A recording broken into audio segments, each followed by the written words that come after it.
अमोल, आव्हाड यांना आता स्टंटबाजी करतायत असं म्हटलं जातंय, कारण त्यांनी पत्रकारांसोबत चुकीचं विधान केलेलं आहे, वक्तव्य केलेलं आहे किंवा वर्तन केलेलं आहे. त्यानंतर पोलिसांची गाडी सुद्धा अडवलेली आहे. थोडा समजूतदारपणे हे संपूर्ण प्रकरण त्यांनी हाताळायला हवं असं वाटत नाही आपल्याला? हे पहा, जितेंद्र आव्हाड साहेब आमच्या पक्षाचे ज्येष्ठ नेते आहेत आणि विधान परिषद आणि विधान सभेमध्ये ते अनेक वर्ष आमदार म्हणून राहिलेले. मागची 20-25 वर्ष जर पाहिलं ते लोकशाही मानणारे आहेत आणि विधान मंडळ म्हणजे हे एक लोकशाहीचं मंदिर आहे. त्या ठिकाणी कायदे बनवले जातात.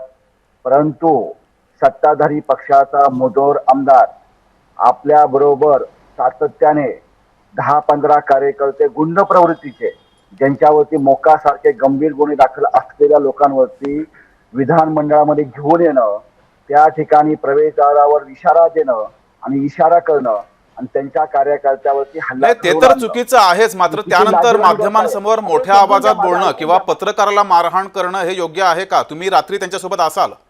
घटना घडली त्या ठिकाणी मी स्वतः देखील उपस्थित होतो. अचानक 4 ते 5 कार्यकर्ते आले आणि नाथाबुक्यांनी मारायला सुरुवात केली. त्या ठिकाणी बेदम मारहाण त्या ठिकाणी आमच्या कार्यकर्त्याला झालेली आहे. नाकावर, तोंडावरती, छातीवरती बुक्क्या मारलेल्या आहेत. त्या ठिकाणी मारल्यानंतर मार्शल मध्ये आली, मार्शलनी त्यांना पकडून त्या ठिकाणी घेऊन गेलंय. एवढी घटना सीसीटीव्ही मध्ये कैद झाल्यानंतर देखील फक्त एका आरोपीला अटक झालेली आहे. म्हणजे सत्ताधारी पक्षाचा आमदारांनी काही जरी गुन्हे केले तर त्याला सर्व माफ केलं जातं.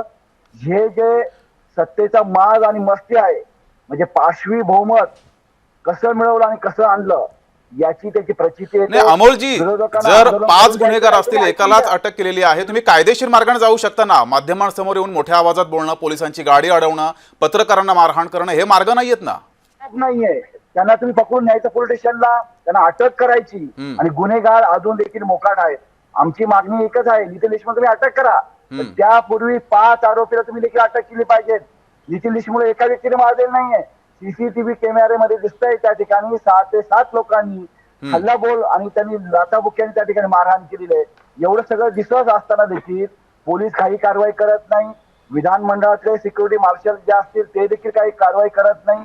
म्हणजे याच्या खाली कोणाचा तरी दबाव आहे आणि दबावपोटी या ठिकाणी कारवाई थांबवल्या जातात.